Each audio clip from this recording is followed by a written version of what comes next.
Yun na lang, pang-kontra mo, damihan mo ang guyabano mo ngayon para makontra mo yung mga problema sa ganun ba? Guyabano. Yeah, it's been proven na na ang The best ang guyabano. Sige. Nakakaano lang. Mahina pa yung baga ko eh. Subukan mo ang guyabano everyday, Karix. Sige, susubukan ko. Okay. Good luck, sir.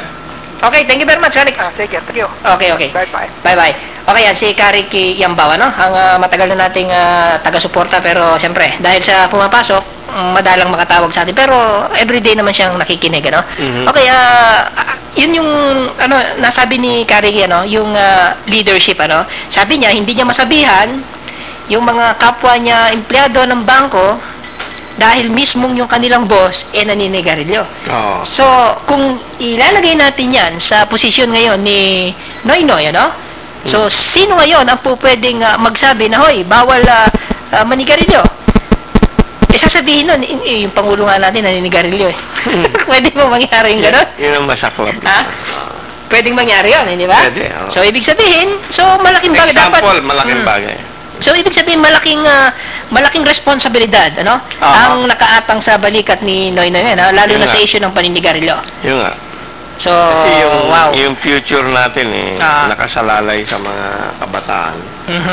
Sana hindi sila mga maraming problema in the future. Lalo na, alam mo, itong mga kabataan engineer ay mahilig mag-idolize yan ng mga individual, At most likely ay karamihan ng kanilang mga idolo ay yung matataas ang posisyon sa gobyerno. Siyempre, lalo na pagka-presidente.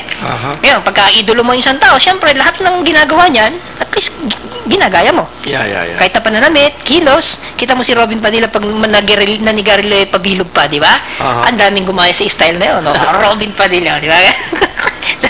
Noynoy, ganun din, Noynoy, ganito. Si James Lin, ganun din, ang daming, So, kaya malaking nakaatang sa balikat ni Noy. Siguro dapat ikonsidera ni Noynoy, yung panawagan sa kanyang i-quit yung smoking, lalo na ay siya ay Pangulo na, Bagamat walang batas na nagbabawal manigarilyo, pero syempre, bilang responsabling leader, sana makita niya yung epekto kung sakaling gawin siyang modelo ng mga kabataan.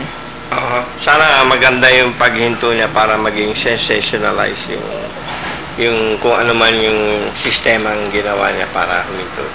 At bukod doon, baka dahil sa maraming umiidolo sa kanya, baka maraming kabataan ang biglaan na rin tumigil. Dahil nagawa niyang tumigil. Kung mangyari yun. At bukod doon, pwede siyang magsabi sa Kongreso na, oy, Kongres, magbuo nga kayo ng batas na magbabawal manigarilyo. Pwede niya na sabihin yon dahil siya mismo nag-quit na siya. Hindi naman niya siguro matatagumpayan na masabing bawal na manigarilyo totally. Kung hindi yung maraming lugar na restricted, tapos maraming taxes, tapos yung pondo papunta sa mga media, sa hospital. Yan, magagawa niya yun, pero mahirap siguro mangyari na totally banned na. Pero actually, kung talagang high-rocketed yung tax niya, ay parang kasunod na yan sa pagsasabing bawal. Kaya lang hindi mo lang dinirekta. Pero dahil sa taas ng parang di ba? Parang sinasabi mo rin niya bawal, di ba? Okay. So at least magandang tulong 'yan, di ba? Okay, from Nards Romero of Angeles City, masipag si Nards, Koyang Lennon, Deng Xiaoping smoke 6 packs a day. Deng Xiaoping ng China and die at the age of 78. Yan. Ilocanos is smoking pure tobacco, mostly die at the age of 70. Sabihin, may edad nang namamatay, yan ang nigarilyo, Pero sa panahon ngayon, ang 70, 78, bata pa yan. Dapat sa ngayon, dahil kumpleto ng mga gamot, meron ng mga high-tech na mga technology, dapat ang tao mabuhay ng 100 plus, hindi ba? Dapat, di ba? Madali na 100. Dapat, di ba? Lalo na at nadidiscover na yung mga magagaling na prutas na pwedeng kainin ng tao. Tulad ng guyabano, hindi ba? Okay. Okay, from,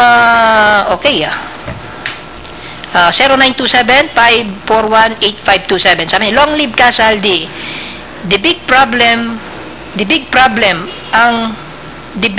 problemang smoking, walang trabaho, mahal kuryente, bilihin, mga magnanakaw na politiko, kaya wala gamot sa ospital.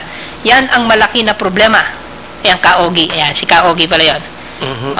Ano sabi mo doon. Oo, totoo yun. So, magnanakaw na politiko, mahal ng kuryente, ha?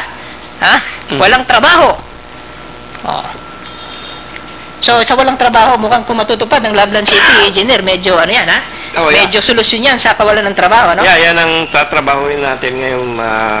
dahil sinabi mo nga, medyo nakausap mo itong staff ni Noynoy, ano? At mukhang medyo interesado sila sa Loveland City. Hindi. Hindi. Si Noynoy mismo. President Noynoy, interesado siya. Mag-generate ng trabaho para sa mga Pilipino.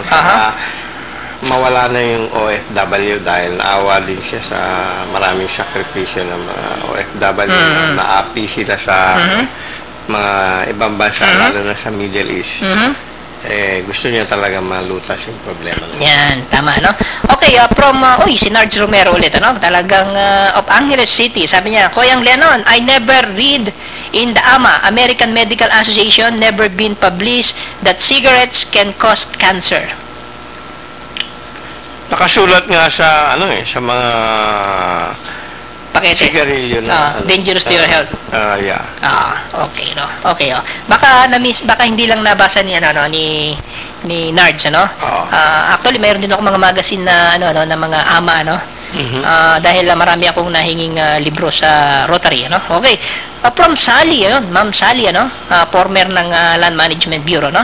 Okay, sabi niya, Good PM, wala po bang kahalo ang guyabano kung kakainin ng may cancer? Ayan, ng mga may cancer, yan, interesado si Ma'am Sally sa sa guyabano.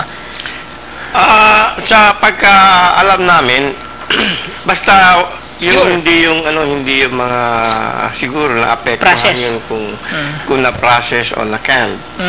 Pero kung fresh, andun yung sustansya niya. Hindi na kailangang haluan. Hindi, kahit haluan mo, kung gulay lang naman o prutas din ay halo mo, hindi naman mawawala yun andun pa rin yun Ako, ang inaano ko is guyabano shake. No? Pero puro pa rin naman yan pero may halo ng gatas, asukal, saka yelo, tsaka kung ano pa yung hinahalo nila, mukhang okay naman. Siguro ang mabawas lang yun siguro kung usually kung niluluto nainitan din, o kaya baka kung kinan nila yun pinrases na gano'n. Pero wala pa tayong research na nagsasabing naapektuhan ang guyabano pagka nilagay sa lata o pinases o linuto. Pero usually pag na-process na maapektuhan ng konti. Pag alam mo, at saka generally naman na engineer, lahat naman ng prutas na ipinrases, kasi dumaan sa heat yan, naapekto, nababawasan yung effective. Pero siguro, nandun pa.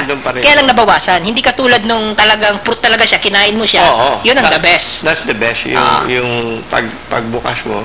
Pagpitas mo, pahinog ng konti. Siguradong nandun yung yan, Yeah. So, siguro, Ma'am Sally, pinakamaganda dyan, total. Fresh na lang. Marami namang guyabano dito. Para sigurado. Yan, kainin na ng... More than 1,000% daw ang effectiveness ng guyabano. Compared to other fruits, sa cancer. Compared to other fruits, Hindi, yung ibang fruits, walang epekto. Pero siya, 1,000% 1,000% may. So, magsitanim na po kayo ng guyabano. Yan. Para hindi kayo maubusan sa merkado ng guyabano. Diba?